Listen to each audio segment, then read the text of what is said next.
குருவே சரணம். அனைவருக்கும் வணக்கம். காமம், கலவி, செக்ஸ் இதை பற்றி தான் இன்றைக்கி நம்ம டீட்டெயில்டாக பேச போகிறோம். இதில் வெக்கப்படுறதுக்கோ சங்கடப்படுறதுக்கோ அவமானப்படுறதுக்கோ எதுவுமே கிடையாது. ஏன்னா இதை மறைச்சி வச்சு தான் இன்றைக்கி சமூகத்தில் ஏகப்பட்ட பிரச்சனைகள் வந்துட்டு இருக்கு. இன்றைக்கி சமூகத்தில் நடக்கக்கூடிய முக்கால்வாசி இல்லை 90% பிரச்சனைகளுக்கு காரணம் இந்த செக்ஸ் தாங்க. இதை நீங்கள் எப்போ ஒரு விஷயத்தை மூடி வைக்கிறீங்களோ அதனுடைய வீரியம் பீறிக்கிட்டேலும் ஒரு கட்டத்துக்கு மேலே உடல் அளவுலேயும் சரி, எண்ண அளவுலேயும் சரி, சமூக அளவுலேயும் சரி, இதை ஓப்பனாக பேசாத வரைக்கும் இது ஒரு பிரச்சனை முடிவே வராது. மகாவிஷ்ணு பேசுகிறதுனால இந்த பிரச்சனைக்கு முடிவு வரும்னு நான் சொல்ல வரல. மகாவிஷ்ணு பேசுகிறது அட்லீஸ்ட் ஒரு தூண்டுகோலாவது இருக்காதா அப்படின்றதுனால நான் உணர்ந்ததை இருக்கிற மாதிரி அப்படியே உங்கள்கிட்ட ஷேர் பண்ணிக்கலாம்னு நினைக்கிறேன். காமத்தில் இருக்கக்கூடிய கல்வி, இதை பற்றி தான் இன்றைக்கி நம்ம பேச போகிறோம். நீங்கள் நல்லா பார்த்தீங்கன்னா தெரியும், நான் ஆல்ரெடி ஒரு வீடியோவில் உங்களுக்கு நான் கிளியராக பேசியிருப்பேன். எதை பற்றின்னு பார்த்தீங்கன்னா, இந்த உலகமே டோட்டலாக இயங்கிட்டு இருக்கிறது எதற்காக அப்படின்னு பார்த்தீங்கன்னா சந்தோஷத்திற்காக தான் இயங்கிட்டு இருக்குன்றதை பற்றி டீட்டெயில்டாக ஒரு வீடியோ நான் போட்டிருந்தேன்.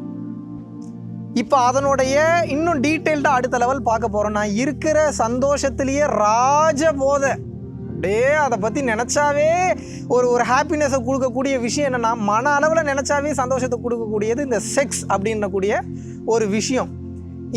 இந்த காமத்தை பற்றி நம்ம டீட்டெயில்டாக பார்க்கும்போது இதில் பல புரிதல்கள் உங்களுக்கு வெளியில் வரும்.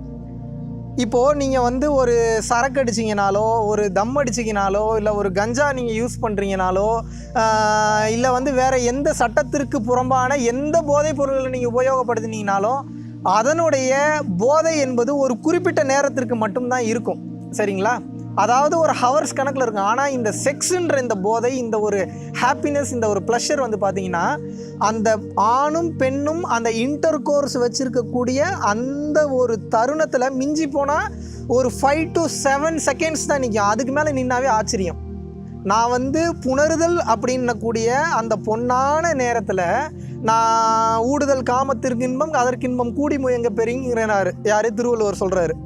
அப்போது அந்த மாதிரி ஊடுதல், கட்டி பிடிக்கிறது, முத்தமிடுறது, இதெல்லாம் தாண்டி நான் மென்ஷன் பண்ணல. எக்ஸாக்ட்லி அந்த இன்டர் கோர்ஸ் டைமில், அந்த எஜாக்குலேஷன் டைமில் இருக்கக்கூடிய அந்த இன்பத்தை பற்றி மட்டும்தான் நான் பேசுகிறேன். அந்த இன்பம் தான் உலகத்திலே மிகப்பெரிய ராஜபோதைங்கிறான் எல்லாருமே.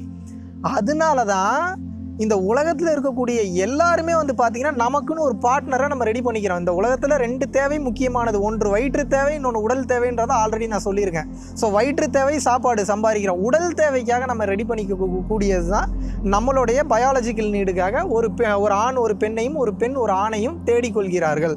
இதில் வெக்கப்படுறதுக்கு அசிங்கப்படுறதுக்கு எதுவுமே கிடையாது. ஆனால் இதில் பிரச்சனை எங்கே நம்ம வருது அப்படின்னா, நம்ம இப்போ முந்தைய காலங்கள்லாம் பார்த்தீங்கன்னா கோவில்கள்லேயே செக்ஷுவலி போர்ட்ரே பண்ணக்கூடிய ஒரு சில சிலைகள் இருக்கும், செக்ஷுவலான வாசகங்கள்லாம் இருக்கும். இதெல்லாம் நம்ம இவ்வளோ கேவலமாக பார்க்க ஆரம்பிச்சிட்டோம். அது இன்றைக்கி பிரச்சனையே அதனால தான் இருக்குது. இப்போது யோக முறைகளில் பல யோகங்கள் இருக்குது. சரிங்களா? வாசி யோகம்னு ஒரு முறை இருக்குது, அஷ்டாங்க யோகம்னு ஒரு முறை இருக்குது, நவகண்ட யோகம்னு ஒரு முறை இருக்குது, ஹத்த யோகம்னு ஒரு முறை இருக்குது. இந்த யோகங்கள்லேயே மிக மிக சூட்சமமான இன்னொரு யோக முறை இருக்குது. அதற்கு பேர் தான் பரியங்க யோகம்னு சொல்லுவாங்க. திருமூலர் அதை பற்றி ரொம்ப அழகாக விளக்கியிருப்பார். பரியங்க யோகம்னா என்ன அப்படின்னு கேட்டிங்கன்னா, ஒரு ஆணும் ஒரு பெண்ணும் புணரும் போது, செக்ஸில் ஈடுபடும் போது அந்த டைமில் அவங்க 2 பேரும் ஒரு புனிதமான நிலைக்கு அவங்க போவாங்க. அந்த 2 எனர்ஜி ஒரே எனர்ஜியாக பரிணமிக்கும் போது, ஒரே எனர்ஜியாக கலக்கும் போது, அவங்களோட ஈச் அண்ட் எவ்ரி சக்ராஸ்க்கு அவங்களோட கான்ஷியஸ்னஸை கொண்டு போகும்போது அந்த இறைநிலையை கம்ப்ளீட்டாக நீங்கள் உணர முடியும். செக்ஸை தாண்டின உணர்வு நிலை, இறைநிலை என்பது அந்த பரியங்க யோகம் என்பதில் இருக்குது, அந்த செக்ஸில் என்பதில் இருக்குது. அதில் வெக்கப்படுறதுக்கு எதுவும் கிடையாது. அப்போது புனிதமான விஷயங்கள், பல விஷயங்கள் பார்த்திங்கன்னா அந்த செக்ஸில் ஒளிஞ்சிக்கிட்டு இருக்குது. அதனால தான் பார்த்தீங்கன்னா வாத்சாயினர் பார்த்தீங்கன்னா காமசூத்திரம் காமசூத்ரா அப்படின்னா உங்களுக்கு தெரியும் அப்படின்ற ஒரு புத்தகத்தையே எழுதினார். காமசூத்ரானா வெக்கப்படுறதுக்கு அதில் என்ன இருக்குது? ஒரு பெண்ணும் ஒரு ஆணும் காமத்தில் ஈடுபடும் போது, அதனுடைய உச்சகட்டத்தை அடையும் போது எக்ஸ்ட்ரீம் லெவல் ஆஃப் அந்த ப்ளஷருக்கு நீங்கள் போயிடுவீங்க. அந்த ப்ளஷருக்காகத்தான் நம்ம வாழ்ந்துக்கிட்டே இருக்கோம். அந்த ப்ளஷரை மிஸ் பண்ணிவிட்டு மற்ற வேலைகள் பார்க்குறதுல என்ன பிரயோஜனம் இருக்குது? அப்போது ஒரு விஷயத்தை நம்ம தெரிஞ்சுக்கணுன்னா அதில் நம்ம மாஸ்டர் லெவல் போலனாலும் பரவாயில்ல, அதில் அட்லீஸ்ட் லெவல் நம்ம ஒரு டீட்டெயில்டான ஒரு விஷயம் நம்ம தெரிஞ்சிருக்கணும்ல. அப்போது படிக்கும்போதே நமது வாழ்க்கையில் செக்ஸ் எஜுகேஷன்றது ரொம்ப ரொம்ப மஸ்ட்டு.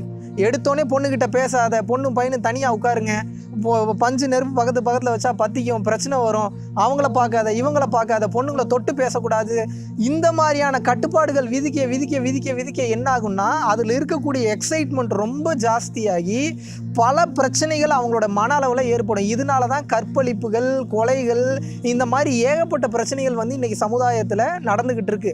நம்மளுடைய சித்தர்களை மீறி யாரும் கிடையாது. நான் சொல்கிறது தமிழ்நாட்டில் மட்டும் கிடையாது, உலகம் ஃபுல்லாக சித்தர்கள் இருக்காங்க. சித்தர்கள்ன்றவங்க யார்? இந்த உடம்பை அலசி ஆராய்ஞ்சவன் தான் சித்தன். அவனே பித்தன்.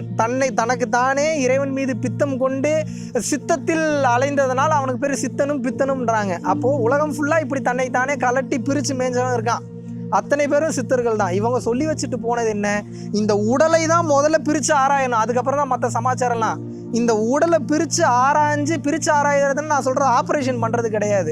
தனக்குள்ளே ட்ராவல் பண்ண இந்த உடம்புல என்ன இருக்குன்ற விஷயம் தெரியும் போது உலகத்து மேலே இருக்கக்கூடிய அந்த ஒரு மயக்கம் என்பது தெளிவடையும். அந்த மயக்கம் தெளிவடைஞ்சால் மட்டும்தான் இந்த வக்கரமான செயல்கள், காமத்தை பற்றின நம்ம இருக்கக்கூடிய அந்த மென்டாலிட்டி, அந்த பிரச்சனைகள், அந்த கஷ்டங்கள், கவலைகள்லாம் ஒரு முடிவுக்கு வருமே தவிர செக்ஸை பற்றி நீங்கள் ஒன்றுமே பேசாமல் ஓப்பனாக நீங்கள் சொல்லி கொடுக்காம ஒரு பெண்ணை நம்ம எப்படி பார்க்கணும், பெண்களை நம்ம தெய்வமாக மதிக்கணும்னு மட்டும் சொல்லிக்கிட்டே இருந்தீங்கன்னா அவன் தெய்வமாக மதிக்க மாட்டான். ஏன்னா அவனுடைய ஆள் மனசில் சப்கான்ஷியஸ் லெவலில் என்ன ஸ்டோர் ஆகிருக்குன்னா, பெண் என்பவள் ஒரு போகப் பொருள், இல்லை பெண்களுக்கு வந்து ஆண் என்பவன் ஒரு போகப் பொருள் அப்படின்ற மாதிரியான ஒரு பதிவுகள் அவனே அறியாமல் பதிஞ்சிருக்கும். ஏன்னா அந்த மாதிரியான வீடியோஸ் இன்றைக்கி நிறையா பார்க்குறான், அந்த மாதிரியான தாட்ஸ் நிறையா பேசுகிறாங்க. ஸ்கூல்லையும் சரி காலேஜ்லேயும் சரி நிறையா பேசும்போது அது எண்ண பதிவுகளாக பதிஞ்சிருக்கும் போது அந்த எண்ண பதிவுகளை உடைக்கிறதுக்கு ஈக்குவலான ஒரு மெட்டீரியல் உங்களோட எஜுகேஷன் லெவலில் இல்லை அப்படின்னா நிச்சயமாக அது சமுதாயத்தில் மிகப்பெரிய பிரளயங்களை ஏற்படுத்தும்.